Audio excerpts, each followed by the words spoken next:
naghimo na po sila apartment diha oh. Next sa among apartment. I think that's apartment. Nag-visit lang ko sa akong mga plants dali sa among balcony. Ang akong orchids kay nag-flowers pa. Oho. See? So beautiful. Dayon. Ano yung among view this morning? Dayon na. Diyo, naghimo dihag ka ng apartment na siguro na.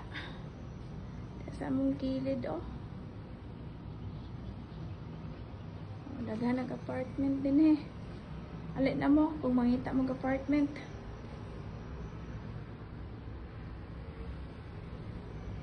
Kamay kay marag mahawa ang guro nga dire. Tanaon lang.